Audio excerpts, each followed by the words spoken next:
Bago tayo mag-umpisa sa ating istorya, i-comment mo naman kung taga saan ka at anong oras ka nanonood ngayon.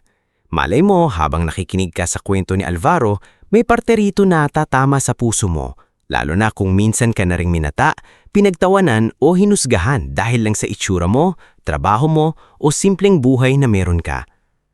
Sa San Gabriel International Airport, araw-araw ay may libu-libong taong dumarating at umaalis. May mga pasaherong umiiyak habang yakap ang pamilya, may mga negosyanteng nagmamadali habang hawak ang mamahaling maleta, may mga turistang excited makita ang Pilipinas, at may mga OFW na pilit pinipigilan ng luha habang papalayo sa kanilang mga mahal sa buhay. Pero sa likod ng liwanag ng terminal, ng malalaking salamin, ng malamig na aircon at ng tunog ng announcement sa bawat gate, may mga taong halos hindi napapansin. Sila ang nagbubuhat ng maleta, nagtutulak ng cart, naglilinis ng sahig, nag-aayos ng mga gamit sa cargo bay at nagsisigurong ligtas na makakarating ang mga bagahe ng pasahero sa tamang destinasyon. Isa sa kanila si Alvaro Salcedo. Mas kilala siya sa airport bilang si Varo. Tahimik siyang lalaki. Hindi palangiti pero hindi rin suplado. Kapag may matandang hirap magbuhat ng gamit, siya ang unong lalapit. Kapag may pasaherong nawawala ang bagahe, tutulungan niya kahit hindi nasakop ng trabaho niya. Kapag may batang umiiyak dahil naiwan ng stuffed toy sa waiting area, hahanapin niya iyon kahit mapagalitan siya sa delay. Varo, ikaw na naman ang sumalo niyan? Tanong ni Trixie Solano, ang baggage clerk na madalas niyang makasama sa terminal. Katatapos lang noon ng isang flight mula Cebu at may isang lalaking foreigner na galit dahil hindi niya makita ang kanyang itim na maleta. Hindi nagsalita agad si Varo. Hinila niya ang lumang handheld scanner, tinignan ang baggage tag at mahinahong sinabi. Nailipat sa oversized baggage area, may guitar case siyang kasabay kaya doon nadala. Napabuntong hininga si Trixie. Buti na lang talaga kabisado mo lahat ng sulok dito. Kung hindi, baka ako na naman ang nasigawan. Bahagyang ngumiti si Varo. Trabaho lang. Lagi niyang sinasabi iyon, trabaho lang. Pero para kay Varo, hindi lang basta trabaho ang pagiging kargador sa airport. Para sa kanya, bawat tunog ng gulong ng maleta sa sahig, bawat amoy ng gasolina sa runway, bawat hampas ng hangin mula sa paparating na eroplano ay may kasamang alaala ng kanyang ama, si Dario Salcedo. Noong bata pa si Varo, isa ang kanyang ama sa pinakamagaling na aircraft mechanic sa lumang bahagi ng San Gabriel Airport. Hindi man siya mayaman, kilala siya sa pagiging matapat at pulido sa trabaho. May kasabihan pa nga noon ang mga kasamahan niya. Kapag si Dario ang tumingin sa makina, makakatulog ng mahimbing ang piloto.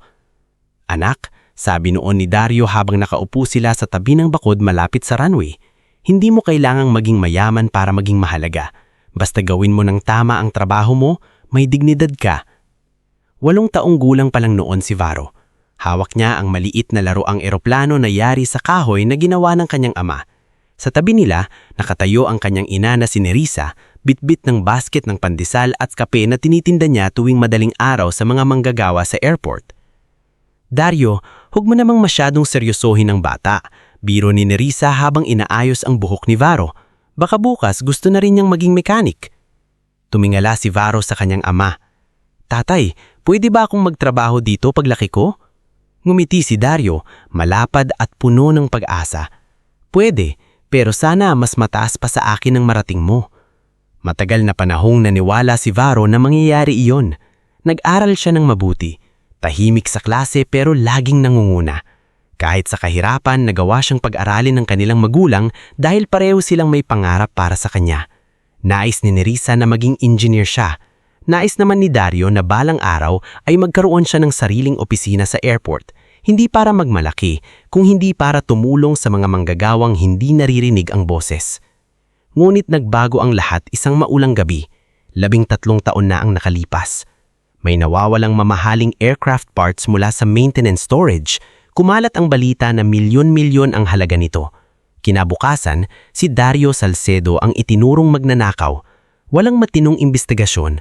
Walang naniwala kung bakit gagawin iyon ng isang mekanikong 20 taon nang linis ang record. Walang naniwala sa paliwanag niya. Sa loob lamang ng ilang araw, nawala ang kanyang trabaho, nadumihan ang pangalan niya, at napilitang lumayo ang pamilya nila sa maliit na staff housing malapit sa airport. Hindi ako nagnakaw, Dario. Imiyak siya na sabi noon habang nakaupo sa dilim na kusina. Hindi ko kayang gawin iyon. Hindi ko kayang ipagpalit ang pangalan natin sa pera. 16 na taong gulang si Varo noon. Gusto niyang maniwala ang mundo sa ama niya. Pero wala siyang kapangyarihan. Wala siyang pera. Wala siyang koneksyon. Ilang buwan matapos ang iskandalo, nagkasakit si Nerissa dahil sa sobrang stress at pagod. Si Dario naman, na dating matatag at puno ng pangarap, unti-unting naubos ang sigla. Hanggang sa isang araw, matapos maghanap ng trabaho sa iba't ibang kumpanya at muling tanggihan dahil sa kasong idinikit sa pangalan niya, hindi na siya nakauwing ng buhay. Aksidente raw, pero sa puso ni Varo, may bahagi sa kanya na hindi naniwala. Pagkatapos noon, si Nerissa ay sumunod din sa libingan makalipas ang 2 taon. Naiwan si Varo kasama ang nakababatang kapatid na si Lyra May na noon ay 10 taong gulang pa lamang. Mula noon, natutunan ni Varo na lunukin ang galit. Tumigil siya sa pag-aaral, nagtrabaho kung saan-saan, nagbuhat ng sako sa pier, naging helper sa bodega, naging delivery boy, hanggang sa bumalik siya sa lugar na sumira sa pamilya niya, ang San Gabriel Airport. Hindi siya bumalik bilang engineer, hindi bilang opisyal, kundi bilang kargador. Sa unang araw niya, halos hindi siya makatingin sa lumang hanggar kung saan dating nagtatrabaho ang ama niya. Parang naririnig pa rin niya ang boses nito. Parang naaamoy pa rin niya ang langis na uniporme ni Dario tuwing uuwi ito sa bahay. "Baguhan ka?" tanong sa kanya noon ni Rodelio Banson o Mang Delio, isang matandang janitor na may maputing buhok at palaging may dalang basahan sa balikat. "Opo," sagot ni Varo. Tinitigan siya ni Mang Delio. "Salcedo ang apelido mo?" Tumigas ang katawan ni Varo. "Opo." Matagal na natahimik ang matanda bago dahan-dahang nagsalita. "Kilala ko ang tatay mo. Mabuting tao si Dario." Iyon ang unang beses matapos ang maraming taon na may nagsabi noon ng direkto sa kanya. Hindi nakasagot si Varo, yumuko lang siya. Mula noon, si Mang Delio ang naging isa sa mga tahimik niyang kakampi. Hindi nito alam lahat ng plano ni Varo, pero nararamdaman nitong may dahilan ang pagbabalik ng binata sa airport. "Hindi ka lang basta nagtatrabaho rito, ano?" Minsang tanong ni Mang Delio habang nagpapahinga sila sa likod ng staff canteen. Tumingin si Varo sa malayo, sa mga eroplanong nakapila sa runway. "Gusto ko lang malaman ang totoo." Napabuntong hininga ang matanda. "Minsan anak, ang totoo sa lugar na ito ay nakatago sa mga taong nakasuot ng pinakamalinis na uniforme." Tama si Mang Delio. Sa loob ng mga sumunod na taon, unti-unting nakilala ni Varo ang tunay na mukha ng airport. May mga mababait na empleyado, oo. May mga manggagawang tulad ng Manang Otilia, ang tindera ng kape sa staff lounge na palaging nagpapautang ng almusal sa mga bagong hire na kapos sa pera. "Varo, kain ka muna," sabi nito tuwing madaling araw. "Mukha kang hindi na naman naghapunan." "Bayaran ko na lang po sa sahod." "Aba, hindi ko sinabing libre habang buhay," biro ni Manang Otilia. "Pero habang hindi ka pa milyonaryo, pwede mo ng utang." Tahimik na napapangiti si Varo sa kanya. Nariyan din si Selina Mabatid, ang bagong airport nurse na hindi namimili ng tinutulungan. Kahit simpleng sugat ng kargador, nililinis niya ng maayos. Kahit hilo lang ng janitor, pinapaupo niya sa klinik at binibigyan ng tubig. Isang hapon, nadatan niya si Varo sa klinik. May gasgas sa braso matapos masabit sa sirang baggage cart. "Bakit ka ngayon ka lang nagpagamot?" tanong ni Selina habang nililinis ang sugat. "Maliit lang yan. Impeksyon sa akin yan. Hindi dahil sanay kang masaktan, ibig sabihin hindi mo na kailangang alagaan ang sarili mo." Napatingin si Varo sa kanya. Bihira may magsalita sa kanya ng ganon. Parang may pakialam talaga. "Salamat," maikli niyang sabi. "At saka," dagdag ni Selina, "hindi porket kargador ka, pwede ka nang hituring na parang gamit. Tandaan mo yan." Hindi sumagot si Varo, pero tumatak sa kanya ang sinabi ng babae. Habang may mga taong mabuti, mayroon ding mga taong ginawang paliparan ang sariling kaharian. Pinakamatingkad sa kanila si Captain Leandro Valtor. Sikat siyang piloto, madalas ma-feature sa aviation magazines. Gwapo, laging planchado ang uniforme at may niting akala mo mabait sa kamera. Pero sa likod ng mga pasaherong humahanga sa kanya, ibang Leandro ang kilala ng mga ordinaryong empleyado. "Oy, bilisan niyo riyan!" Sigaw niya minsan sa cargo bay habang nagkakarga ng gamit ang ground crew. "Hindi kami naghihintay sa mga pagong." Kasama niya madalas sina Captain Brando Quijano, First Officer Marius Daquiel at Ivana Reyes, isang flight attendant coordinator na mahilig mangmata ng staff. Minsan talaga, sabi ni Ivana habang nakataas ang kilay, dapat may hiwalay na daanan ng mga amoy araw na empleyado, nakakasira ng ambience ng terminal. Narinig yun ni Trixie at napakuyom ang kamao. Grabe naman siya. Hinawakan ni Varo ang cart at mahinang sinabing, "Hayaan mo. Lagi na lang hayaan mo," bulong ni Trixie. "Hindi ka ba napapagod?" Hindi sumagot si Varo. Dahil lang totoo, pagod na siya. Pero hindi siya pwedeng sumabog ng wala sa oras. May dahilan kung bakit siya nananatiling tahimik. Sa bawat gabing natatapos ang shift niya, hindi siya agad umuuwi. Minsan, tumutulong siya kay Mang Delio sa paglilinis ng lumang hallway malapit sa administrative offices. Minsan, nakikipag-usap siya kay Orlan Vicuña, isang security officer na matagal nang may hinala sa ilang kahina-hinalang galaw sa cargo bay. Minsan, nagkukumpirma siya kay Trixie ng baggage records na tila may mga nawawalang entry at sa maliit niyang inuupahang kwarto, may kahon siya ng mga lumang dokumento, mga kopya ng maintenance logs, mga pangalan ng dating opisyal, mga resibo ng cargo movement, mga litrato ng piyesang di umanay ninakaw ng kanyang ama, mga piraso ng katotohanang matagal niyang binubuo. Isang gabi, dumating si Lyra May sa kwarto niya. Bit-bit ang makapal na libro sa aviation maintenance. Dalaga na ito ngayon, matalino, matapang, pero halatang pagod sa pag-aaral at part-time work. "Kuya," sabi niya, "narinig ko kay Mang Delio na nagtatanong ka na naman tungkol sa kaso ni tatay. Napatigil si Varo sa pag-aayos ng papeles. May kailangan lang akong linawin." "Kuya, ilang taon na yan?" Nangingilid ang luha ni Lyra May. "Ayoko nang mawala ka rin sa akin." Lumambot ang mukha ni Varo. Lumapit siya at hinawakan ang balikat ng kapatid. "Hindi ako mawawala. Hindi mo alam yan," sagot ni Lyra May. "Malalaking tao ang kalaban mo. Piloto, opisyal, negosyante. Ano tayo?" Saglit na natahimik si Varo. Tumingin siya sa lumang litrato ng kanilang ama at ina na nakadikit sa dingding. "Tayo ang naiwan," sabi niya. "At hanggat tayo ang naiwan, may karapatan tayong hanapin ang katotohanan." Hindi na nakipagtalo si Lyra May, pero bago siya pumasok sa maliit na kwarto, huminto siya sa pinto at mahina niyang sinabi, "Kuya, sana kapag nahanap mo ang totoo, buo ka pa rin." Naiwan si Varo sa dilim. Hawak ang isang lumang papel na nakuha niya kay Mang Temyong, dating supervisor sa maintenance na matagal nang nagtatago sa probinsya. Ayon sa matanda, may dokumentong magpapatunay na hindi si Dario ang kumuha ng nawawalang piyesa. May ibang pangalan sa logbook, may ibang taong pumirma, at may mga cargo record na konektado sa mga opisyal na hanggang ngayon ay may impluensya pa rin sa paliparan. Kinabukasan, bumalik si Varo sa trabaho na parang walang nangyari. Nagbuhat siya ng maleta, tumulong sa pasahero, umiwas sa away, yumuko kapag kailangan, nanahimik kapag minamaliit. Ngunit habang nakatayo siya sa gilid ng terminal, tanaw ang dambuhalang eroplanong dahan-dahang umaandar, malinaw na sa isip niya ang isang bagay.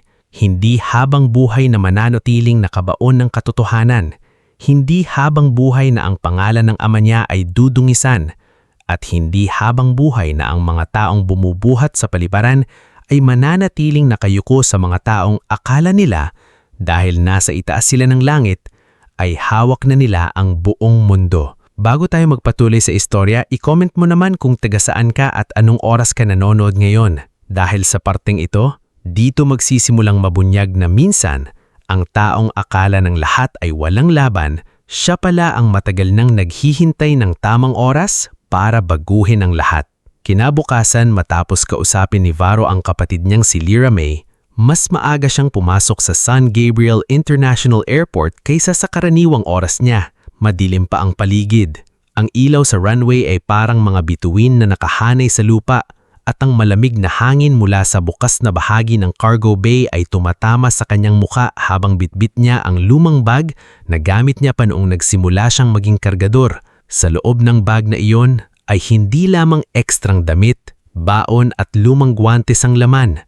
Nandoon din ang ilang kopya ng dokumentong ibinigay ni Mang Temyong, mga papel na matagal niyang iningatan, pinoprotektahan at paulit-ulit na binasa hanggang sa halos kabisado niya na ang bawat petsa, pirma at serial number. Hindi niya pa alam kung iyon na ba ang araw na matagal niyang hinihintay.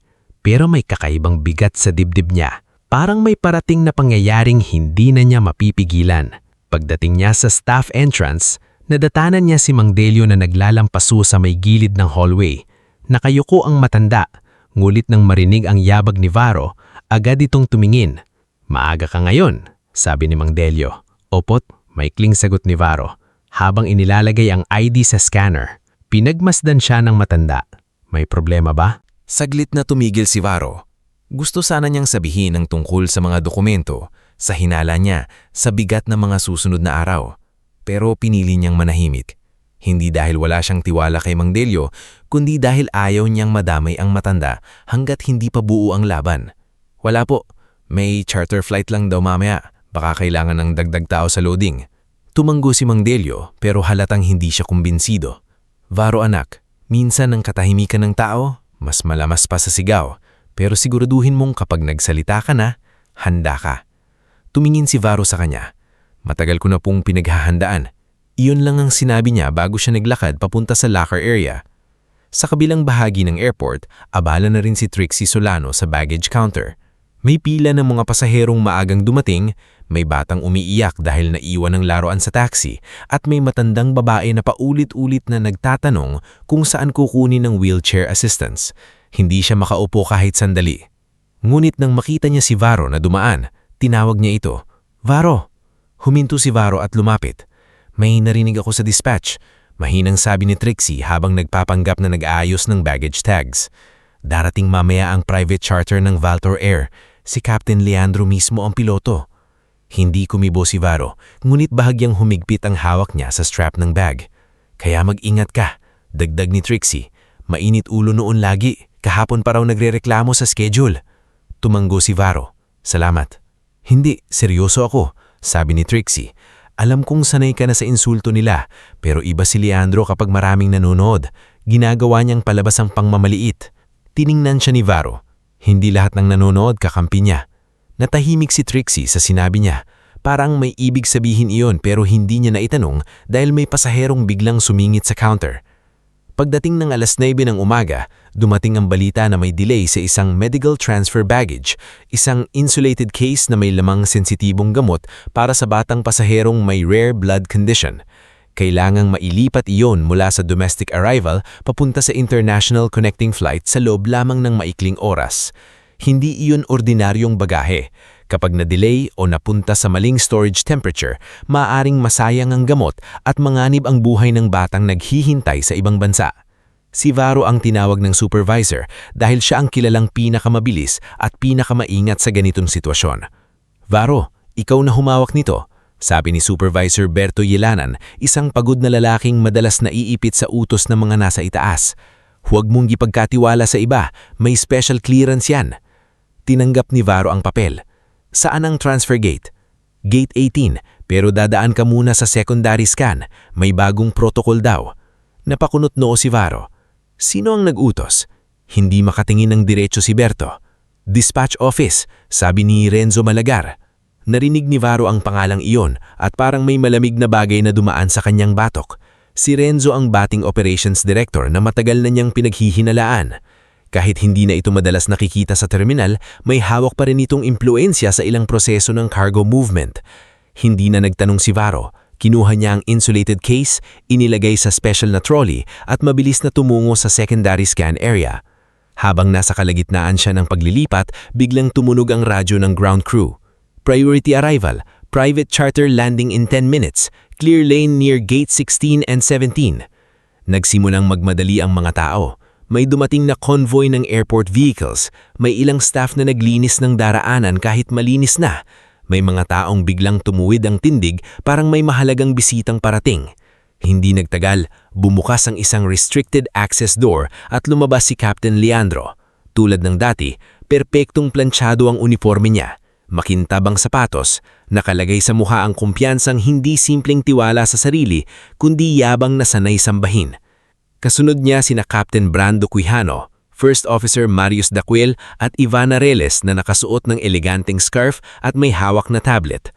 Bakit ang gulo rito? Agad na tanong ni Leandro, malakas ang boses kahit wala pang nangyayari. Private charter ito, hindi palengke. Sumalubong si Supervisor Berto. Captain, may medical transfer lang po na kailangan. Hindi siya pinatabos ni Leandro. I don't care kung anong transfer yan. Ang order ko, clear ang line bago ako dumating. Narinig iyon ni Varo habang maingat niyang tinutulak ang trolley. Nasa tamang line siya, may clearance siya, at mas mahalaga ang hawak niyang bagahe kaysa sa gusto ni Leandro na magkaroon ng maluwag na daanan. Pero sa mata ng kapitan, sapat nang makitang may kargador sa daraanan niya para magalit. Hoy! Sigaw ni Leandro. Huminto ang ilang empleyado. Lumingon si Trixie mula sa malayo. Si Selena na papunta sana sa clinic mula sa arrival area, napahinto rin ng marinihang sigaw. Si Varo ay hindi agad lumingon. Sinigurado muna niyang nakalock ang gulong ng trolley at hindi matitinag ang case. Hoy, ikaw ang kinakausap ko. Dagdag ni Leandro habang papalapit. Bingi ka ba? Dahan-dahang humarap si Varo. May medical transfer po ito, Captain. May clearance po ako. Napatawa si Brando.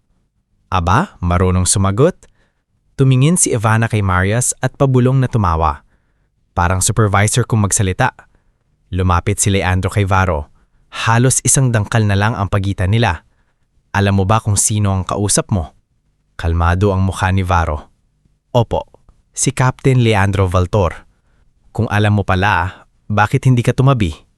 Dahil may pasaherong umaasa sa gamot na ito, sagot ni Varo.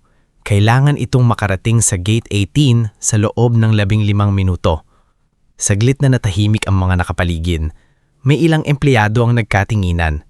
Hindi bastos ang sagot ni Varo, pero sapat iyon para maramdaman ni Leandro na may isang mababang empleyadong hindi basta natakot sa kanya. Lumapit palalo si Leandro, namumula ang mukha. Kargador ka lang. Hindi mo trabaho ang magdesisyon kung ano ang importante. Huminga ng malalim si Varo. Trabaho kong siguraduhing ligtas ang dala ko. Napangisi si Marius. Captain, mukhang may abogado yata ang bagahe. Tumawa sina Brando at Ivana, ngunit hindi natawa si Selena. Nakita niya ang pag-igting ng panga ni Varo. Alam niyang punipigilan ng lalaki ang sarili. Captain, hayaan na po natin. Mahinang singit ni Supervisor Berto. Medical item po talaga yan. Biglang binalingan ni Leandro si Berto. Kaya walang disiplina ang mga taong to dahil sa mga supervisor na kagaya mo. Pagkatapos, humarap siyang muli kay Varo. Sa harap ng mga empleyado, pasahero at ilang crew na nakatayong malapit sa gate, ginawa ni Leandro ang bagay na walang inaasahan. Dumura siya sa sahig. Halos tumama sa sapatos ni Varo. At nang hindi pa siya kontento, isang bahagi ng laway ang tumalsik sa gilid ng pantalon at kamay ng binata. Linisin mo yan. Malamig na utos ni Leandro. Bagay sa'yo yan. Parang tumigil ang ingay ng buong terminal. Napatakip ng bibig si Trixie. Si Selena ay napahakbang, ngunit pinigilan siya ni Orlan Vicuña na noon ay papalapit din mula sa security post. Sandali, bulong ni Orlan. Tingnan muna natin si Varo. Si Varo ay nanatiling nakatayo. Hindi niya tinulak si Leandro. Hindi niya sinigawan. Hindi niya inangat ang kamay. Tiningnan niya lang ang dura sa kanyang sapatos, saka dahan-dahang kumuha ng panyo mula sa bulsa. Kuya Varo, mahina at nanginginig na tawag ni Trixie. Hindi siya lumingon. Pinunasan niya ang kamay niya. Pagkatapos ay inayos ang hawak sa trolley. Tapusin ko lang po ang transfer, sabi niya ng sobrang kalmado. Dahil may buhay na nakasalalay. Mas lalong nagalit si Leandro dahil hindi nakuha ang reaksyong gusto niya. Gusto niyang makita si Varo na makahiya, yumuko, yumanggawa. Pero ang katahimikan ng lalaki ay parang salamin na nagpapakita kung gaano siya kababa bilang tao. Pagkatapos niyan, banta ni Leandro, Sisiguraduhin kong wala ka ng trabaho rito. Doon unang tumingin ng direkta si Varo sa mga mata niya. Sigurado po ba kayo? Napakunot noo si Leandro. Anong ibig mong sabihin? Hindi sumagot si Varo. Itinulak niya ang trolley at nagpatuloy sa paglalakad papunta sa Gate 18. Habang dumadaan siya, kusang tumabi ang ilang staff. Hindi dahil natatakot sila sa kanya, kundi dahil naramdaman nilang may bigat ang sandaling iyon. Sa loob ng 12 minuto, naihatid ni Varo ang medical case sa tamang staff ng connecting flight. Inilis pinirmahan ang transfer record. Isinigurado ang temperature log. At nang matapos, saka lamang siya pumunta sa pinakamalapit na restroom upang hugasan ang kanyang kamay at sapatos. Nandoon si Selena nang lumabas siya. Varo, sabi niya, halatang pinipigilan ng galit. Hindi tama ang ginawa niya. Alam ko. Bakit hindi ka lumaban? Tiningnan ni Varo ang salamin. Kita niya ang sarili niyang pagod na mukha. Kita niya rin ang lalaking matagal nang nagbuhat hindi lang ng lemeta, kundi ng kahiyaan, galit at pangako sa pamilya. Lumaban ako. Hindi lang sa paraang gusto nila. Bago pa makapagsalita si Selena, lumapit si Orlan at iniabot ang maliit na flash drive. Nakuha ng CCTV ang buong pangyayari, pati audio sa hallway. Hindi ko alam kung bakit pero may request kanina mula sa legal office na i-preserve lahat ng footage mula gate 16 hanggang 18. Saglit na tumingin si Selena kay Varo. Legal office? Hindi sumagot si Varo. Makalipas ang ilang minuto, tinawag siya ni Supervisor Berto. Naninginig ang boses nito sa radio. Varo, kailangan ka raw sa executive conference room. Tahimik ang paligid nang marinig iyon ng mga kasamahan niya. Ang executive conference room ay lugar na hindi pinapasukan ng mga kargador. Doon nagpupulong ang board, investors at top management. Habang naglalakad si Varo papunta roon, nadaanan niya si Manang Otilia sa staff lounge. Hawak nito ang tray ng kape, pero nang makita siyang papasok sa hallway ng mga opisyal, napatigil ito. Varo? Tawag nito. Saan ka pupunta? Huminto siya sandali. Tumingin sa matandang babae na ilang beses siyang pinakain noong wala siyang sapat na pera. May asikasuhin lang po, Manang. Anak, mahina nitong sabi. May kinalaman ba ito sa ginawa sa'yo kanina? Hindi direktang sumagot si Varo. Ngunit sa unang pagkakataon sa mahabang panahon, may bahagyang ngiti sa labi niya. Siguro po, panahon na. Pagpasok niya sa executive conference room, naroon na si Ate Calista Vera. Isang babaeng elegante, ngunit matalim ang mga mata. Nakatayo rin sa tabi ng mesa si Don Isandro Peñalba, ang matandang negosyanteng palihim na tumulong sa kanya sa loob ng ilang buwan. Sa mahabang mesa, naroon ang ilang board members ng San Gabriel International Airport. Halatang kinakabahan sa bigat ng pulong. Tumayo si Ate Calista at bahagyang yumuko. Mr. Salcedo, kumpleto na po sila. Hindi kumibo si Varo. Hinubad niya ang lumang jacket ng kargador, isinabit sa upuan at tumayo sa dulo ng mesa. Sa kabilang dulo, may malaking screen na nagpapakita ng document ng share acquisition. Nakalagay doon ang pangalan niya. Alvaro Dario Salcedo, Majority Owner and Incoming Chairman. Sa labas ng conference room, hindi pa alam ni na Leandro, Brando, Marius, Ibana at karamihan sa airport kung sino ang lalaking dinuruan nila. Pero sa loob, nagsimula ng magbago ang takbo ng buong paliparan. Tumingin si Varo sa mga board members at mahinahong sumalita. Simula ngayon, walang empleyado sa airport na ito ang ituturing na mababa. At ang unang utos ko bilang bagong may-ari, kunin ang lahat ng record, reklamo, CCTV at cargo logs na may kaugnayan kay Captain Leandro Valtor at sa mga taong konektado sa kanya. Napalunok ang isa sa board members. Mr. Salcedo, sigurado po ba kayo? Malaki ang pangalan ni Captain Valtor sa industriya. Hindi nagtaas ng boses si Varo. Mas malaki ang halaga ng katotohanan kaysa sa pangalan ng sino mang piloto. Sa labas patuloy ang ingay ng terminal. Patuloy ang pagdating at pag-alis ng mga eroplano. Patuloy ang mga pasaherong nagmamadali. Ang mga cart na tumutulak sa sahig at ang mga announcement na umaalingaw-ngaw. Pero sa araw na iyon, matapos ang laway, pangmamaliit at tahimik na pagtitiis, hindi na simpleng kargador si Varo sa mata ng kapalaran.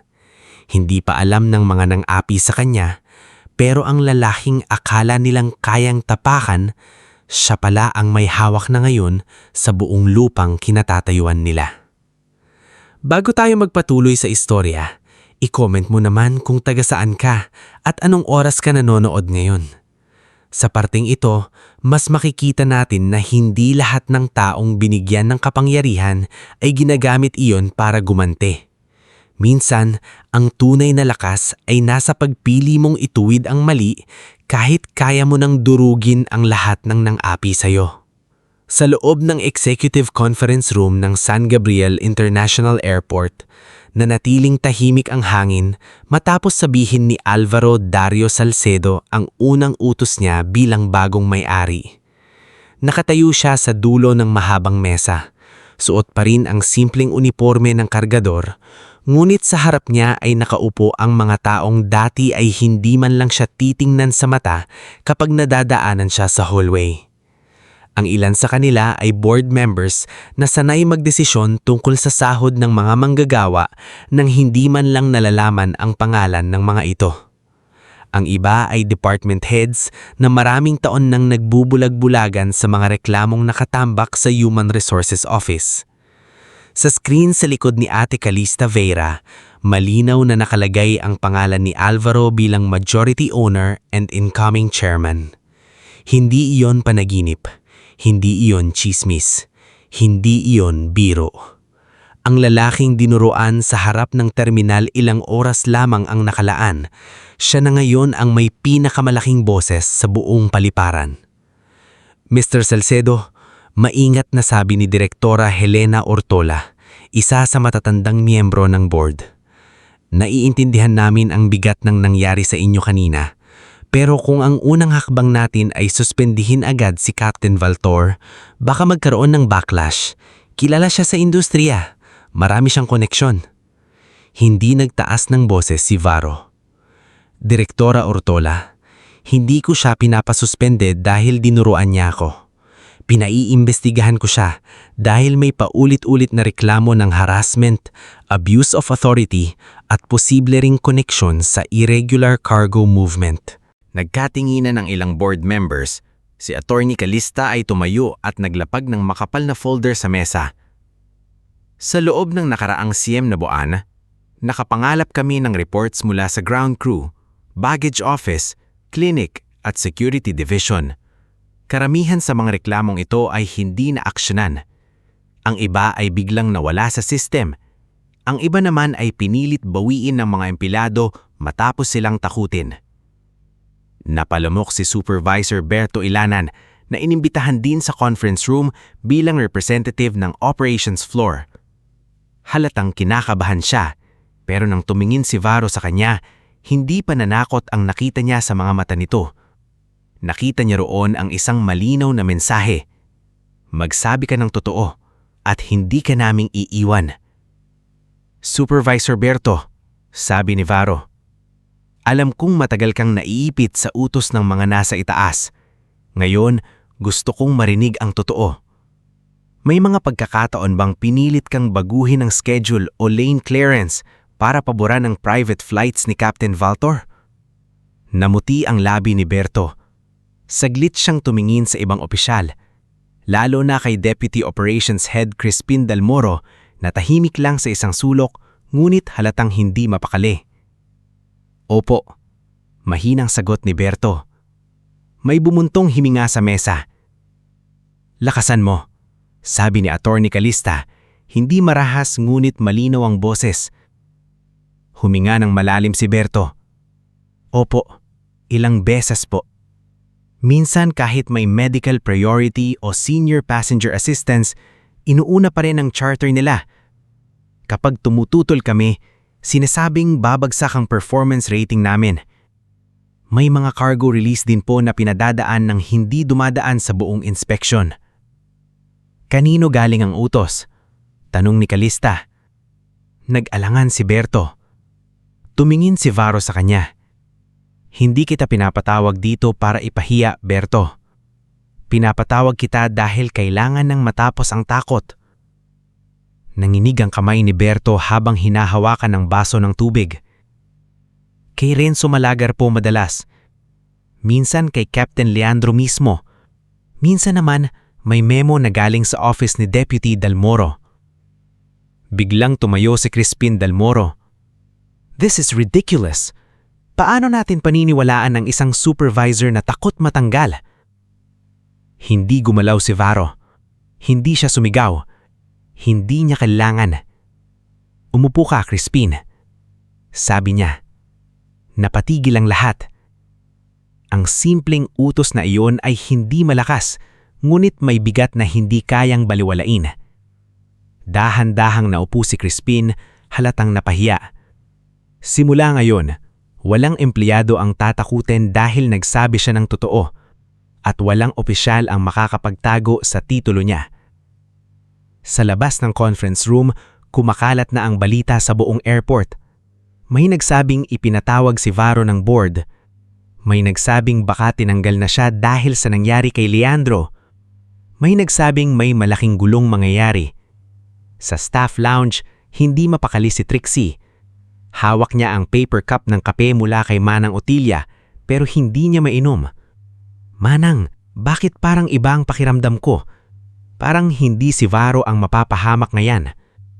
Si Manang Otilia ay nakasandal sa counter, nakatingin sa hallway kung saan dumaan si Varo kanina. Matagal ko nang napapansin yan. Hindi pangkaraniwang tahimik ang batang iyon. Ang taong walang tinatago, iba ang katahimikan. Pero ang taong maraming pinapasan, parang malalim na balon. Hindi mo alam kung gaano kalalim hanggat hindi ka nahuhulog. Lumapit si Selena na galing clinic, dala ang maliit na medical kit. Nakakajigil pa rin ang ginawa ni Captain Leandro. Kung ako lang, nireport ko na siya sa Medical Ethics Office dahil sa emotional abuse. Sumingit si Orlan Vicuña habang hawak ang folder ng security logs. Nakasecure na ang footage. Hindi lang yon. May nakuha rin akong lumang clip nung isang buwan na may pinasigawang baggage handler si Valtor sa cargo bay. Parehong pattern. Power trip. Napatingin si Trixie kay Orlan. Akala ko ba bawal basta kumuha ng footage? Bawal magtago ng ebidensya kapag may internal investigation. At may utos na ngayon sa taas. Sa taas? Tanong ni Selena. Hindi agad sumagot si Orlan, pero may kakaibang ngiti sa labi niya. Hintayin niyo na lang. Samantala, sa crew lounge ng pilots, galit na naglalakad-lakad si Leandro. Hindi pa niya alam ang tunay na nangyayari sa conference room, pero nainis siya nang may security personnel na humingi ng formal statement tungkol sa insidente kanina. Statement? Singhal niya kay Brando. Para sa isang kargador? Ganyan na ba kababa ang airport na ito? Nakangiti si Brando habang umiinom ng tubig. Baka may nag-video ka, Leo. Alam mo naman ngayon, konting drama, viral agad. Si Marius naman ay nakaupo sa sofa hawak ang phone. May narinig akong dinala raw siya sa executive office. Natawa si Ivana. Baka pinapasabihan lang. Hindi na bagay sa airport ang mga empleyadong maarte. Kung hindi nila kaya ang pressure, magtrabaho sila sa palengke. Tumigil si Leandro sa paglalakad. Hindi siya basta maarte. Nakita niyo kung paano siya tumingin sa akin? Parang may alam. Doon natahimik ang tatlo. Anong ibig mong sabihin? Tanong ni Brando. Umupo si Leandro. Halatang nag-iisip. May ilang linggo nang may gumagalaw sa cargo records. May nagtatanong tungkol sa mga old maintenance logs. Akala ko security audit lang. Pero kung siya iyon, isang kargador? Mapanoy ang sabi ni Ivana. Come on, Leandro. Baka masyado mo lang pinapalaki. Hindi sumagot si Leandro, ngumit halata sa mukha niya ang unang bahid ng takot. Sa conference room, natapos ang unang pulong makalipas ang halos 2 oras. Sa panahong iyon, inilatag ni Attorney Calista ang panukalang immediate internal reform. Hindi ito tungkol sa biglaang tanggalan, hindi rin ito palabas na paghihiginti. Ito ay sistematikong paglilinis. Una, magkakaroon ng independent complaint desk na hindi daraan sa dating supervisors. Pangalawa, lahat ng employees mula janitor, kargador, baggage clerk, nurse, security, flight crew at pilots ay kailangang dumaan sa dignity and safety training. Pangatlo, bubuksan muli ang mga kasong may kinalaman sa missing baggage, irregular cargo release at falsified maintenance clearance. Pang-apat, rerepasuhin ang pasahod, overtime pay at medical benefits ng low-rank workers. Pang-5, magkakaroon ng protection program para sa mga empleyadong magbibigay ng testimonya. Hindi ko binili ang airport na ito para maging hari, sabi ni Varo sa huling bahagi ng pulong. Binili ko ito dahil alam ko kung paano nasisira ang buhay ng mga ordinaryong tao kapag ang sistema ay hawak ng mayayabang at tiwali. Hindi ako interesado sa kalakpakan, interesado ako sa pagbabago. Tumayo si Don Isandro Piñalba, mabagal dahil sa edad, ngunit matatag ang tinig. Kaya ako tumulong sa binatang ito dahil noong una ko siyang nakilala, hindi pera ang hiningi niya, access ang hiningi niya, katotohanan ang hinanap niya. Iyan ang uri ng taong dapat humawak sa paliparang ito. Nang matapos ang pulong, lumabas si Varo sa hallway. Nandoon sina Trixie, Selena, Orlan, Manang Otigia at Mang Delio na tila hindi sinasadyang nagtipong doon. Ngunit alam ni Varo na nag-aalala sila. Si Mang Delio ang unang lumapit. Anak, hindi na niya naituloy ang sasabihin. Nakita niya sa kamay ni Varo ang folder na may official na seal ng airport. Nakita rin niya ang pagbabago sa tindig nito. Hindi na ito simpleng kargador na pauwi pagkatapos ng shift. Ngulit bago pa man makapagsalita ang iba, yumuko si Varo kay Manang Otilia. Manang, sabi niya, babayaran ko na po lahat ng kape at almusal na inutang ko. Napakurap si Manang Otilia. Ha? Bahagyang ngumiti si Varo. Sabi niyo noon, habang hindi pa ako milyonaryo, pwede mo ng utang. Saglit na natahimik ang matanda bago napahawak sa bibig at napaiyak. Ikaw pala. Si Glixie ay halos hindi makapaniwala. Varo, ano ba talagang nangyayari? Doon lumapit si Attorney Calista mula sa likuran niya at formal na nagsalita. Si Mr. Alvaro Salcedo na po ang majority owner ng San Gabriel International Airport. Parang tumigil ang mundo ng maliit na grupo. Si Selena ay napaatras ng kaunti. Si Orlan ay napailing habang nakangiti. Si Mang Delio naman ay dahan-dahang napaupo sa bench, luaan ng mga mata. Dario, bulong ng matanda na parang kausap ang matagal ng pumanaw na kaibigan. Nakita mo ba to? Nakabalik ang anak mo. Lumapit si Varo kay Mang Delio at hinawakan ng balikat nito. Hindi pa po tapos, Mang Delio. Kailangan ko pa rin kayo. Ako po. Kayo ang nakakakita ng lahat ng hindi nakikita ng mga nakaupo sa opisina. Maya-maya, dumating si Lira May sa airport matapos makatanggap ng tawag kay Varo. Nang makita niya ang kuya niya sa hallway sa kasama ng legal team, agad siyang kinabahan. Kuya, anong nangyari? May gumulo ba? May nansakit ba sa'yo? Lumapit siya ni Varo. Wala akong sugat. Pero may nangyari, di ba? Tumanggo siya. Oo. At doon, sa isang tahimik na sulok malapit sa malaking salaming tanaw ang runway, ipinaliwanag ni Varo sa kapatid niya ang lahat. Na hindi lamang siya nagtrabaho bilang kargador para mabuhay. Ginawa niya iyon para makapasok sa lugar na sumira sa pangalan ng kanilang ama.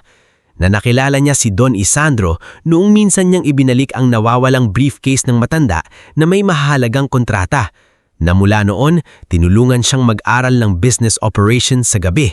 Humawak ng maliit na logistics investment at unti-unting makapasok sa pagbili ng shares ng palubog na airport. Habang nagsasalita siya, umiiyak si Lira May. Bakit hindi mo sinabi sa akin? Akala ko araw-araw kang nagbubuhat lang para sa tuition ko. Akala ko pinapasan mo lang lahat dahil wala tayong choice. Pinapasan ko naman talaga, pero hindi para manatili tayong nakayuko. Kuya, natatakot ako. Kung ang mga taong sangkot sa nangyari kay tatay ay nandito pa rin, hindi sila basta-basta papayag na mabunyag. Hinawakan ni Varo ang kamay niya, kaya kailangan nating maging maingat. Hindi tayo gaganti ng padalos-dalos. Hindi tayo sisira ng tao ng walang ebidensya. Pero hindi na rin tayo tatahimik. Kinagabihan, opisyal na inilabas ang unang memo mula sa bagong chairmanship ni Alvaro Salcedo. Hindi pa ito public announcement sa media, ngulit ipinadala ito sa lahat ng department heads. Subject: Immediate implementation of worker dignity, safety, and accountability review. Sa bawat opisina, sa bawat lounge, sa bawat locker room, pinag-usapan iyon. May mga natuwa, may mga umiyak, may mga natakot. Sa Cargo Records Office, isang empleyadong nagngangalang Nilo Fajardo ang palihimik na tumawag sa isang hindi narehistadong numero. "Sir Renzo?" Pabulong niyang sabi. "May problema tayo." Binubuksan nila ang mga lumang logs, pati noong kaso ni Dario Salcedo, mukhang gagalawin. Sa kabilang linya, matagal na katahimikan ang sumagot. Pagkatapos, malamig na nagsalita si Renzo Malagar. "Sino ang nag-utos?" "Ang bagong may-ari raw, sir." "Anong pangalan?" Nanginginig na sumagot si Nilo. "Alvaro Salcedo." Hindi agad nakapagsalita si Renzo. Nang muli siyang magsalita, mabigat na ang tono niya. "Anak ni Dario?" "Opo." Mula sa kanyang pribadong opisina sa Makati, tumayo si Renzo at tinignan ang mga ilaw ng lungsod sa bintana. Akala niya matagal nang natabunan ng kasalanan ng nakaraan. Akala niya ang pangalang Salcedo ay isa na lamang lumang bahid sa archive ng airport. Pero mali siya. Sa San Gabriel International Airport, habang unti-unti napapatay ang ilang ilaw sa terminal at umaalis ang huling flight ng gabi, nanatiling gising si Varo sa dating chairman's office.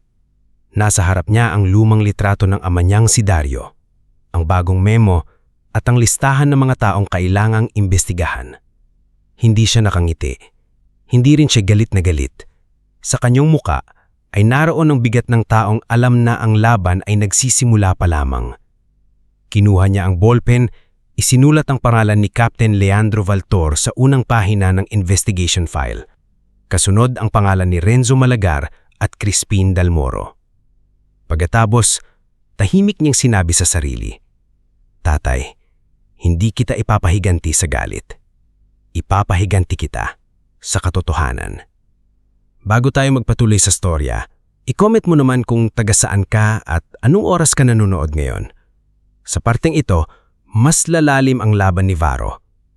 Hindi na ito tungkol sa pangmamaliit sa kanya bilang kargador, kundi tungkol na sa mga lihim na matagal nang naglalagay sa panganib ang buhay ng mga pasahero at manggagawa sa San Gabriel International Airport. Kinabukasan matapos isulat ni Varo ang mga pangalan ni na Captain Leandro Valtor, Renzo Malagar at Crispin Dalmoro sa unang pahina ng investigation file, hindi na naging normal ang galaw ng buong paliparan. Tahimik pa rin ang terminal sa unang tingin. May mga pasaherong nakapila sa check-in counters, may batang humihila sa maleta ng kanyang ama, may OFW na yakap-yakap ang nanay niya bago pumasok sa immigration, at may mga empleyadong abala sa kanilang kanya-kanyang trabaho. Ngunit sa likod ng ordinaryong ingay na iyon, naroon ang takot, tensyon at bulong-bulungan. Ang memo ni Varo tungkol sa Worker Dignity, Safety and Accountability Review ay parang kidlat na tumama sa lumang sistema ng airport. Maraming empleyado ang unang beses na nagkaroon ng lakas ng loob magsalita. Sa complaint desk na pansamantalang inilagay sa conference room malapit sa administration hall, may mga janitor na nagdala ng lumang payslip. May security guard na sabing ilang beses siyang pinilit magpikit mata sa private cargo lane. May baggage handler na umamin na may mga kahon hindi nila pinapabuksan kapag may tatak na Priority Executive Clearance. Si Attorney Calista Vieira ang namungguna sa pagtanggap ng mga salaysay. Mahigpit ang mukha niya, pero maingat siyang makinig. Hindi siya basta-basta naniniwala sa chismis, ngunit hindi rin niya binabaliwala ang takot ng mga ordinaryong manggagawa. "Isa-isa lang," sabi niya sa mga nakapila. "Lahat ng testimonya ay ilalagay sa record. Walang pangalan na ilalabas ng walang proteksyon." Sa gilid, naroon si Orlan Vicuña. Nakasuot ng security uniform ngunit may makapal na binder ng logs. Hindi siya natutulog ng maayos mula nung gabing kinuha niya ang CCTV footage ng pangahamak ni Leandro kay Varo.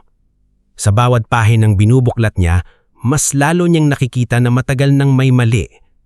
May mga oras na ang cargo gate ay nagbubukas kahit sarado na dapat ang inspection window. May mga entry na walang pirma ng inspector. May mga delivery truck na pabalik-balik sa parehong lane ngunit iba't iba ang deklarasyong dala. At sa ilang log, may paulit-ulit na initials. RM, CD, at minsan LV. Renzo Malagar, Crispin Dalmoro, and Leandro Valtor. Sa chairman's office, hindi nakaupo si Varo sa malaking osyan kahit maaari naman. Nakatayo siya sa tabi ng bintana, tanaw ang kulay abong langit sa ibabaw ng runway. Papasok ang malakas sa bagyo sa hapon ayon sa weather report. May ilang domestic flights nang na-delay. Ang ibang international flights naman ay minamadaling paalisin bago tuluyang lumala ang hangin. Nasa mesa niya si Lyra May. Hawak ang tablet at sinusuri ang listaan ng maintenance checks. Bagamat estudyante pa lang siya, magaling siya sa technical details. Marunong siyang makapansin ng hindi tugmang oras, maling serial number at kakaibang pattern ng inspection. Kuya, Sabi niya, hindi inaalis ang tingin sa tablet. May nakita akong kakaiba sa record ng spare hydraulic pump shipment nung isang taon. Lumapit si Varo. Ano yon? Itong serial number, sabi ni Lyra May. Lumalabas na dumaan sa airport bilang aircraft component pero sa manufacturer database na nakuha ni Attorney Calista, hindi ito certified for commercial aircraft. Parang replacement part na hindi dapat ginagamit. Tumigas ang mukha ni Varo. Peking pyesa? Posible, sagot ni Lyra May. At hindi lang isa. May ilang shipment na pareho ang pattern. Executive clearance, mabilis na release, walang buong inspection. Pumasok si Attorney Calista dala ang babong folder. Tama ang hinala ninyo. May witness tayo mula sa Cargo Records Office, si Nilo Fajardo. Takot na takot pero nagsimula ng magsalita. Nasaan siya? Tanong ni Varo. Nasa secured room, binabantayan ni Orlan. Sinabi niyang may darating daw na bagong shipment ngayong apon bago lumala ang bagyo. Gagamitin daw ang emergency weather window para hindi na dumaan sa full inspection. Napatingin si Varo sa labas. Lumalakas na ang hangin. Ang mga watawad sa terminal frontage ay halos humampas sa poste. Sa malayo, may unang kidlat na gumihit sa makapal na ulap. Ano ang laman? Tanong ni Varo. Hindi pa sigurado, sagot ni Calista. Pero base sa code na ginamit nila, maaaring replacement aircraft components. Kung peking pyesa iyon at makalusot, pwedeng may eroplano na malagay sa peligro. Hindi na kailangan pang magtanong ni Varo. Ang kasong sumira sa ama niya noon ay tungkol din sa nawawalang aircraft parts. Sa loob ng maraming taon, pinalabas na si Dario Salcedo ang nagnakaw ng pyesa. Ngunit kung tama ang mga nakikita nila ngayon, maaaring ang totoong nangyari noon ay bahagi rin ng mas malaking operasyon, pagpapalusot ng peking pyesa at pagtatakip sa tunay na sindikato. Bago pa siya makapagsalita, biglang tumunog ang emergency radio sa mesa. Attention operations, incoming flight SG428 requesting priority landing, weather turbulence worsening, possible fuel concern due to extended holding pattern. Nagkatinginan silang lahat. Si SG428 ay isang commercial flight mula Iloilo, puno ng pasahero, kabilang ang ilang bata at matatanda. Dahil sa bagyo, pinaikot ito sa ere ng mas matagal kaysa plano. Ngayon, kailangan na nitong makalapag. Kasabay noon, pumasok si Supervisor Berto Yelanan, hingal na hingal. Sir Varo, sabi niya, halos makalimutang chairman na ang kausap niya.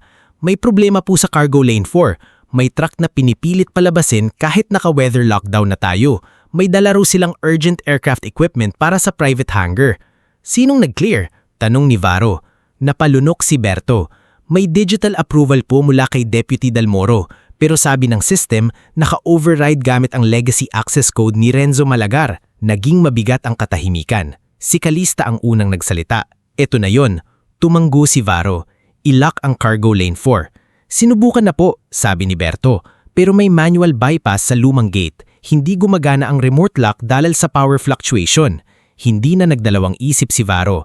Kinuha niya ang lumang jacket niya bilang kargador, isinuot iyon sa ibabaw ng polo niya at lumabas ng opisina.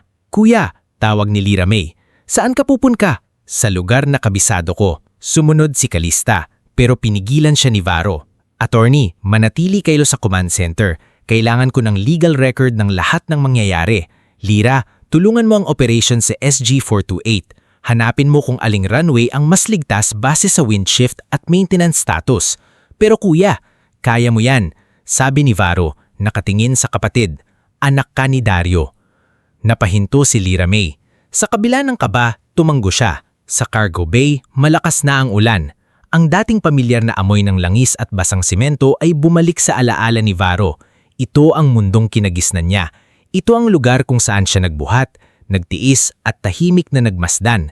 Ngayon, ang bawat sulok na minamaliit ng mga nasa opisina ay magiging sandata niya. Kasama niya sina Orlan at 3 security officers. Sumunod din si Trixie kahit pinipigilan siya ni Selena. Trixie, delikado roon, sabi ni Selena habang hawak ang medical bag. Kailangan nila ng cargo manifest access. Ako lang ang may alam kung paano buksan ang lumang backup system kapag down ang main terminal. Kung sasama ka, sasama rin ako. Kung may masaktan sa inyo, hindi ako tatayo lang sa klinik. Sa gitna ng ulan, umabot sila sa cargo lane 4. Doon, nakita nila ang malaking puting truck na nakabukas na ang rear compartment. May 2 lalaking naka-raincoat na nagmamadaling alisin ang wheel chock sa harap ng gulong. Sa tabi ng gate, nakatayo si Crispin Dalmoro. Basang-basa, ngunit hawak ang radio. Pinipilit na pagalawin ang crew. Buksan niyo na ang gate, sigaw ni Crispin. May clearance ito. Sumigaw si Orlan. Stop all movement, security hold. Lumingon si Crispin at nanlaki ang mata nang makita si Varo. Mr. Salcedo, sabi niya, pilit na pinapakalma ang boses. Hindi kayo dapat nandito. Delikado sa labas. May emergency landing tayong inaasikaso. Kaya nga ako nandito, sagot ni Varo. Bakit may truck na pinapalabas habang naka-lockdown ang cargo? Urgent equipment transfer ito para sa private maintenance partner. Buksan ang truck. Nagbago ang mukha ni Crispin. Hindi pwede. Sensitive equipment. Lumapit si Varo. Hindi ininda ang ulan. Buksan mo. Nagkatiginan ng 2 lalaking naka-raincoat. Isa sa kanila ay biglang tumakbo papunta sa cab ng truck pero hinarang ni Orlan at ng security team. Walang gagalaw, sigaw ni Orlan. Habang nangyayari iyon, tumakbo si Trixie sa maliit na terminal booth sa gilid ng cargo lane. Basang-basa ang buhok niya, nanginginig ang kamay pero mabilis niyang binuksan ang lumang computer. Varo, sigaw niya. Nakuha ko ang manifest. Ang deklarasyon nila, medical calibration devices, pero ang weight entry hindi tugma. Sobra ng halos 300 kilo. Fake declaration, sabi ni Varo. Lumapit si Selena sa truck at napansin ang label sa isang kahon. Bakit may hazard marking na tinakpan ng tape? Napalingon si Varo. Umakyat siya sa likod ng truck at hinila ang takip ng isang kahon. Sa loob, naroon ang ilang metal components na nakabalot sa foam. May serial plates ang mga ito, ngunit halatang bago lang ikinabit. Isa sa mga crate ay may lumang marking ng aircraft hydraulic assembly. Dumating si Lyra May sa radio frequency. Boses ay nagmamadali ngunit malinaw. Kuya, huwag ninyong hayaang makalabas yan. May nakita ako sa database. Ang serial batch na yan ay flagged sa ibang bansa bilang counterfeit aviation parts. May accident investigation na konektado sa kaparehong batch. Napapikit sandali si Varo. Sa lakas ng ulan at hangin, parang narinig niya ang boses ng kanyang ama. Hindi ako nagnakaw, Varo. Bumaba siya mula sa truck at humarap kay Crispin. Alam mo ba kung ano ang laman nito? Tanong niya. Namumutla si Crispin. Sinusunod ko lang ang clearance. Sino ang nagbigay? Hindi sumagot si Crispin. Biglang umalingaw-ngaw sa radio ang boses ni Leandro Valtor. Dalmoro, bakit hindi pa umaalis ang shipment? Malapit nang magsara ang window. Napatigil ang lahat. Kinuha ni Orlan ang radio mula sa kamay ni Crispin. Captain Valtor, this is Security Chief Vicuña. You are on recorded channel. Please repeat your instruction. Ilang segundo ang katahimikan. Pagkatapos, pinatay ni Leandro ang linya. Ngunit sapat na iyon. Sa command center, narinig ni Attorney Calista ang lahat at agad itong ipinasa sa recording system. Sa kabilang bahagi ng airport, nasa pilot crew lounge si Leandro, galit na galit nang biglang pumasok ang 2 security officer. Captain Valtor, sabi ng isa, you are required to remain available for questioning. Do you know who I am? Sigaw ni Leandro. Ngunit sa unang pagkakataon, walang umurong sa sigaw niya. Sa runway, Patuloy ang emergency landing ng SG-428 sa tulong ni Lyra May na ituro ng operations ang mas ligtas na runway base sa bagong wind data at updated maintenance condition. Ang eroplano ay bumaba sa gitna ng malakas na ulan, gumulong ng matagal, ngunit sa huli ay ligtas na huminto. Sa terminal, nagpalakpakan ng ilang staff nang marinig ang balita, ngunit sa cargo bay, hindi pa tapos ang laban. Dinala si Crispin sa loob ng security office. Si Nilo Fajardo na kanina pang nanginginig sa secure room, tuluyan nang nagbigay ng buong salaysay. Ayon sa kanya, taon-taon nang dumadaan ang Peking aircraft parts sa San Gabriel Airport, ipinapasa bilang medical devices, calibration tools o private charter equipment. Si Renzo Nalagar ang utak ng operasyon, si Crispin ang nag-aayos ng clearance, si Leandro naman ang nagbibigay ng aviation cover gamit ang pangalan at koneksyon niya sa ilang private operators. At ang pinakaimportante sa lahat, 13 taon na ang nakalipas, may isang shipment na nawala sa record dahil muntik nang mabuking ni Dario Salcedo, kaya siya pinagbintangan. Nang marinig yun ni Varo, hindi siya agad nakapagsalita. Nasa security office sila, basang-basa pa rin ng jacket niya, may putik sa sapatos, at may maliit na sugat sa kamay dahil sa crate na binuksan niya. Nasa tabi niya si Mang Delio na tinawang ni Orlan dahil kilala niya ang lumang kaso. Sinabi ko sa kanila noon, sinabi kong hindi magnanakaw si Dario Salcedo, pero pinatahimik kami. Tinanggal ang iba. Tinakot ang iba. Patawarin mo ako, Varo. Wala akong nagawa.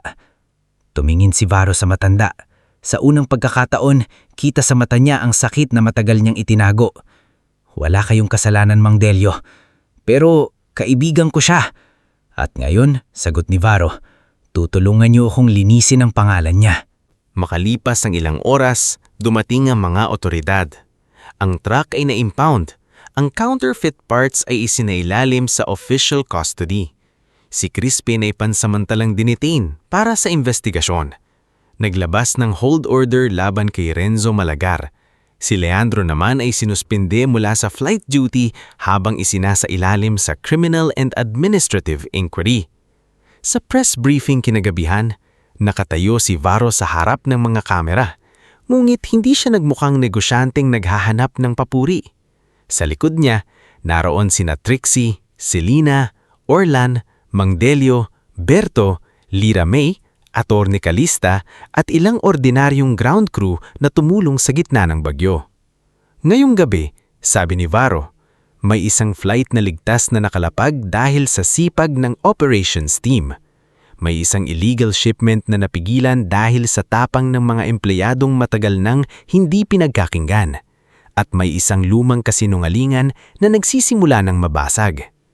Nagtanong ang isang reporter, Mr. Salcedo, totoo po bang ang inyong ama ay dating empleyado rito na nasangkot sa kontrobersya? Saglit na natahimik si Varo. Tumingin siya kay Lyra May na umiiyak ngunit matatag na nakatayo. Oo, sagot niya. Ang pangalan niya ay Dario Salcedo. At sisiguraduhin kong mula ngayong gabi, hindi na siya maaalala bilang taong pinagbintangan, kundi bilang taong muntik nang makapagbunyag ng katotohanan. Sa dulo ng gabing iyon, nang humupa na ang ulan at unti-unting bumalik ang normal na tunog ng airport, naglakad si Varo papunta sa lumang hangar kung saan dating nagtatrabaho ang kanyang ama. Sumunod si Lyra May, tahimik na lumapit sa tabi niya. Kuya, bulong niya. Nagsisimula na, ano? Tumanggo si Varo habang nakatingin sa madilim na runway. Oo, sabi niya, pero hindi lang para sa atin, para sa lahat ng taong pinatahimik nila. At sa unang pagkakataon mula nang bumalik siya sa San Gabriel International Airport, naramdaman ni Varo na hindi na lamang siyang nagbubuhat ng nakaraan. Unti-unti na niya itong naibababa. Hindi para kalimutan, kundi para palitan ng katotohanang matagal nang pinagkaitan ng boses. Bago natin ipagpatuloy ang huling bahagi ng istorya, i-comment mo naman kung taga saan ka at anong oras ka nanonood ngayon. Sa parteng ito, makikita natin kung paano nagtatapos ang isang laban na nagsimula sa pangmamaliit, lumalim sa katotohanan at nauwi sa pagbabagong hindi lang para sa isang tao, kundi para sa lahat ng matagal nang hindi naririnig. Lumipas ang 2 taon mula noong gabing bumuhos ang malakas na ulan sa San Gabriel International Airport. Ang gabing napigilan ng illegal shipment ng Peking aircraft parts at ang gabing unang nabigkas sa harap ng publiko ang pangalan ni Dario Salcedo. Hindi bilang magnanakaw, kundi bilang taong minsang nagtangkang pigilan ang kabulukan sa loob ng paliparan. Sa loob ng 2 taong iyon, hindi naging madali ang lahat. Hindi sapat na mahuli ang isang truck. Hindi sapat na masuspende si Captain Leandro Baltor. Hindi sapat na lumabas sa balita ang pangalan ni Renzo Malagar at Crispin Dalmoro. Dahil ang sistemang matagal nang nabulok ay hindi nalilinis sa isang gabi lamang. May mga kaso, may mga hearing, may mga testigo na natakot, may mga dokumentong biglang nawala. May mga abogadong binayaran para baluktutin ang katotohanan. May mga lumang opisyal na gustong bumalik sa kapangyarihan. Ngunit hindi na nag-iisa si Alvaro Arvaro Salcedo. Sa dati niyang panaginip, akala niya kapag nalaman ng lahat ang totoo tungkol sa kanyang ama, matatapos na ang sakit. Ngunit habang tumatagal, naintindihan niya na ang hustisya ay hindi lang pag-alis ng bigat sa dibdib. Ang tunay na hustisya ay ang pagtiyak na hindi na mararanasan ng iba ang dinanas nila. Kaya sa loob ng 2 taon, binago niya ang San Gabriel International Airport hindi sa pamamagitan ng yabang, kundi sa pamamagitan ng matiyagang trabaho. Ang dating madilim na cargo bay na puno ng takot ay nilagyan ng bagong inspection system. Hindi na maaaring makalusot ang anumang shipment gamit lang ang pangalan ng opisyal o koneksyon ng piloto. Lahat ng crates, lahat ng aircraft components, lahat ng special cargo ay kailangang dumaan sa digital tracking at independent verification. Ang bawat movement ng truck may camera, record at pirma ng hindi bababa sa 2 inspector. Ang dating complaint box na inaalikabok lang sa hallway ay napalitan ng Worker Dignity Office, isang opisina na bukas para sa lahat: piloto, kargador, janitor, nurse, clerk, security guard at flight attendant. Doon, walang maliit na tao, walang reklamo na arte lang, walang empleyadong sasabihin na manahimik dahil baka masira ang pangalan ng kumpanya. Isang umaga, naglakad si Varo sa bagong renovated Terminal 2. Hindi siya nakasuot ng magarang suit, nakaputing long sleeves lang, nakatiklop ang manggas at hawak ang lumang ID lace na dati niyang damit noong kargador pa siya. Marami na ang nakakakilala sa kanya ngayon, mulit hindi pa rin siyang sanay na tinatawag na chairman. "Good morning, Mr. Salcedo." Bati ng isang batang baggage handler na bagong hire. Huminto si Varo. "Anong pangalan mo?" "Jomar po, sir." "Unang linggo mo?" "Opo, sir. Kinakabahan pa po ako." Ngumiti ng bahagya si Varo. Normal lang kabahan. Basta tandaan mo, mahalaga ang trabaho mo. Kapag may pasaherong nakatanggap ng bagahe niya ng maayos, bahagi ka noon. Napangiti si Jomar na parang nabawasan ng kaba. "Salamat po, sir." Habang nagpapatuloy si Varo sa paglalakad, nakita niya sa malayo si Trixie Solano. Hindi na siya simpleng baggage clerk ngayon. Siya na ang head ng Passenger Assistance and Lost Baggage Reform Office. Nasa harap siya ng isang pamilyang galing probinsya na nawalan ng isang kahon ng pasalubong. "Ma'am, wag po kayo mag-alala," sabi ni Trixie sa matandang babae. "Nakatrack na po ang kahon ninyo. Nailagay lang po sa ibang carousel pero nandito po sa airport. Ipapahatid ko mismo sa inyo." "Salamat, hiha," naiiyak na sabi ng matanda. "Akala ko mawawala na. Regalo pa naman ng anak ko." Pagkatalikod ng pasahero, nakita ni Trixie si Varo. "Chairman, inspection tour na naman?" "Hindi tour," sagot ni Varo. "Nangangamusta lang." Napailing si Trixie habang nakangiti. "Hanggang ngayon parang hindi ka pa rin sanay na opisina na ang trabaho mo." "Baka dahil sa sahid pa rin ako mas natutunang makinig kaysa sa boardroom." Sa kabilang bahagi ng terminal, nasa bagong airport clinic si Selena Mabatid. Mas malaki na iyon ngayon. May sariling emergency bay, resting area para sa overworked employees at libreng quarterly check-up para sa lahat ng staff. Hindi na kailangang magtiis ng sugat ang kargador o magtrabaho ng hilo ang janitor dahil natatakot silang mabawasan ng sahod. "Doc Selena," tawag ng isang janitor na may bindahe sa kamay. "Pwede na po ba akong bumalik sa trabaho?" "Hindi," mariing sagot ni Selena. "2 araw kang magpapahinga." At huwag kang mag-alala, covered ang medical leave mo. Napatingin ng janitor kay Varo na noon ay dumaan sa bukas na pinto ng klinik. Dati po kahit may lagnat kami, pinapasok pa rin. Sumagot si Varo, hindi na dati ang sinusunog natin ngayon. Saglit silang nagkatinginan ni Selena. May ngiti sa labi ng babae, ngunit may lalim ang tingin niya. Sa loob ng 2 taon, naging isa siya sa pinakamalaking sandigan ni Varo sa pagbabago ng paliparan. Hindi naging romantikong kwento ang sentro ng buhay nila, ngunit may tahimik na paggalang at malasakit sa pagitan nila. Isang uri ng pagmamahal na hindi kailangang ipagmadali para maging totoo. Sa Security Division naman, si Orlan Vicuña ay hindi na ordinaryong security officer. Siya na ang Security Integrity Chief at siya ang namumuno sa bagong anti-smuggling protocol ng airport.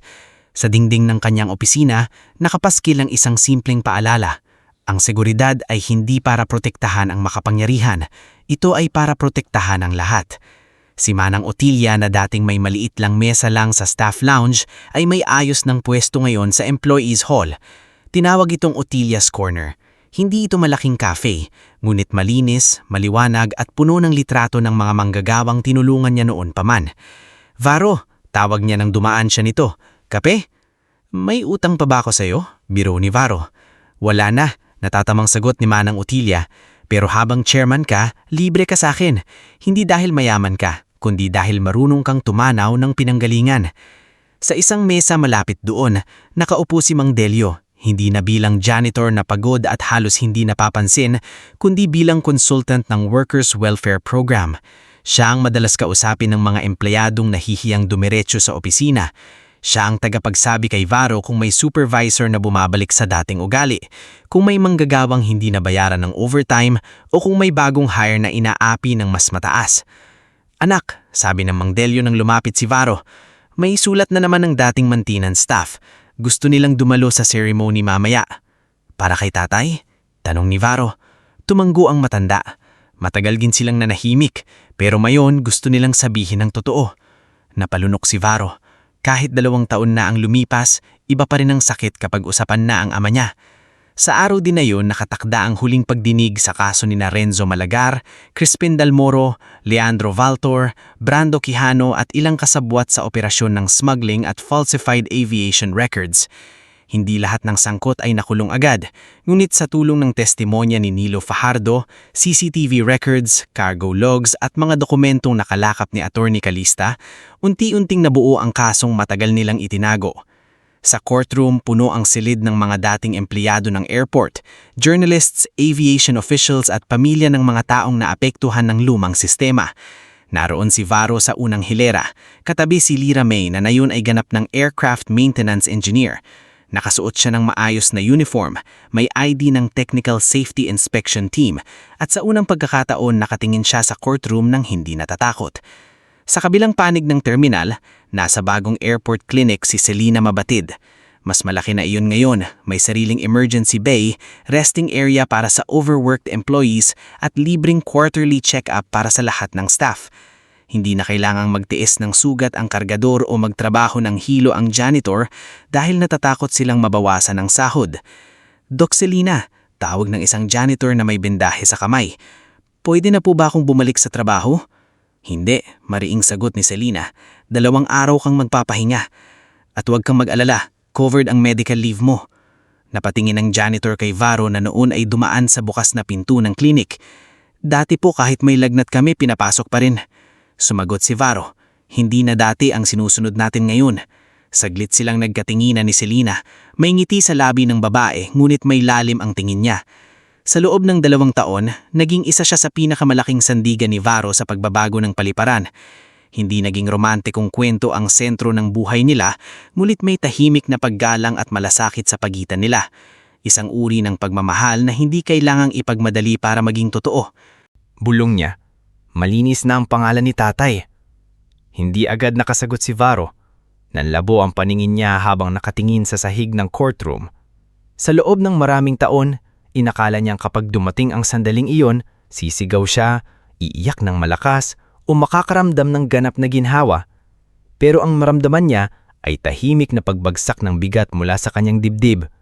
Parang sa wakas, Nakahinga ang batang minsang nakaupo sa tabi ng runway habang hawak ang laruang eroplano ng kanyang ama.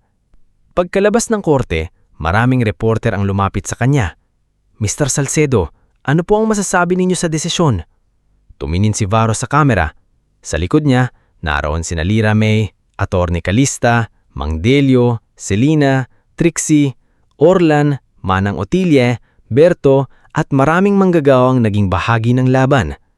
Hindi na maibabalik ng desisyong ito ang mga taong nawala sa amin. Mahinahon niyang sabi. Hindi na nito maibabalik ang mga gabing nagutom kami, ang kahihiyang dinaanan ng pamilya namin o ang mga taong nanahimik dahil sa takot. Pero simula ngayon, may katotohanan ng opisyal nang nakatayo at iyon ang unang hakbang para maghilom ang sugat. Kinahapunan, bumalik sila sa San Gabriel International Airport para sa pagbubukas ng bagong terminal wing. Maraming bisitang dumalo, ngunit mas marami ang ordinaryong empleyado. Hindi ginawang eksklusibo ang seremonya. Walang velvet rope para ihiwalay ang mataas at mababa. Ang mga kargador, janitor, security guard, nurse, clerk, mechanic at piloto ay magkakasamang makatayo sa iisang lugar. Sa harap ng bagong gusali, nakatakip ng puting tela ang malaking pangalan ng terminal. Umakyat si Varo sa maliit na entablado. Hawak niya ang lumang nameplate ng ama niyang si Darius Salcedo. Gasgas, kupas, ngulit buo pa rin. Sa tabi niya, nakatayo si Lira May. Maraming taon na ang nakalilipas, panimula ni Varo. May isang mekanikong nagtrabaho rito ng may dangal. Hindi siya mayaman, hindi siya sikat, hindi siya nakilala ng karamihan. Pero naniniwala siya na bawat trabaho sa paliparan, mula sa cockpit hanggang cargo bay, ay may halaga kung ginagawa ng tama. Tahimik ang lahat. Ang terminal na ito ay hindi ipinapangalan sa akin. Hindi rin ito para sa kapangyarihan o negosyo. Ito ay para sa mga taong araw-araw bumubuhat, naglilinis, nag-aayos, nagbabantay, nagpapagaling, naggagabay, at naglilingkod ng hindi napapansin. Hinawakan ni Lira May ang lubid ng puting tela. Sabay nilang hinila iyon pababa. Lumabas ang pangalan, Salcedo Workers Terminal. Sa ibaba nito, may nakaukit na linya. Para sa lahat ng manggadawang minsang pinatahimik, ngunit hindi kailanman nawalan ng halaga. Nagpalakpakan ng buong paligid. Si Manang Otilia ay umiiyak habang hawak ang panyo. Si Mang Delio ay nakatingala sa pangalan ng terminal na parang nakikita niya ang dating kaibigang si Dario na nakangiti mula sa malayo. Si Trixie ay uniyakap si Selina. Si Orlan ay tahimik na pumalakpak ngunit namumula ang mga mata. Pagkatapos ng seremonya, lumapit si Lira May kay Varo habang nakatingin sila sa runway. Kuya, sabi niya, kung buhay sina nanay at tatay, proud sila sa'yo. Tumingin si Varo sa kanya. Proud sila din sa'yo. Engineer ka na. Hindi lang natin nalinis ang pangalan nila, tinuloy mo rin ang pangarap ni tatay. Napangiti si Lira May, may luha sa mata. Hindi na ba tayo galit? Matagal bago sumagot si Varo. May sakit pa rin, pero hindi na yun ang nagpapatakbo sa akin. Sa huling bahagi ng araw, habang papalubog ang araw sa likod ng runway, may isang batang kargador na nagkamali sa paglagay ng baggage cart malapit sa wrong lane. Isang pasaherong negosyante ang agad na nagtaas ng boses. Anong klaseng serbisyo ito? Wala ba kayong utak? Nahutulan ng Varo sa malayo. Isang sandali, bumalik sa isip niya ang araw na dinuruan siya ni Leandro. Ang lumang galit ay bahagyang kumatok sa dibdib niya. Ngulit bago pa siya makalapit, nauna nang dumating ang supervisor. Sir, aayusin namin ang concern ninyo pero hindi namin pinapayagan ang pang-aabuso sa kahit sinong empleyado. Natigilan ang pasahero. Ang batang kargador ay napatingin. Halos hindi makapaniwala na may nagtanggol sa kanya. Mula sa malayo, tahimik na numiti si Varo. Hindi dahil tapos na ang lahat ng problema, hindi dahil perpekto na ang paliparan, kundi dahil nakita niyang may nagbago na. Ang dating kulturang puno ng takot ay unti-unti nang pinalitan ng tapang. Ang dating mga taong nakayuko ay natututo ng tumayo. Ang dating pangalan ng ama niya ang binalot ng kasilungalingan ay nakaukit na ngayon sa isang lugar na araw-araw dadaanan ng libu-libong tao. Habang umaakyat sa langit ang isang eroplano na kakalipad lang mula sa runway, hinawakan ni Varo ang lumang ID lay sa kanyang kamay. Naalala niya ang sinabi ng kanyang ama noong bata pa siya. Hindi mo kailangang maging mayaman para maging mahalaga. Basta gawin mo ng tama ang trabaho mo, may dignidad ka. At sa wakas, natapos ng maraming taon ng pananahimik, pagdurusa At paglaban, alam ni Varro na hindi lamang niya naibalik ang dignidad ng kanilang pamilya, naibalik niya rin ang dignidad ng bawat taong minsang tinuring na mababa, ngunit sila pala ang tunay na bumubuhat ng buong paliparan.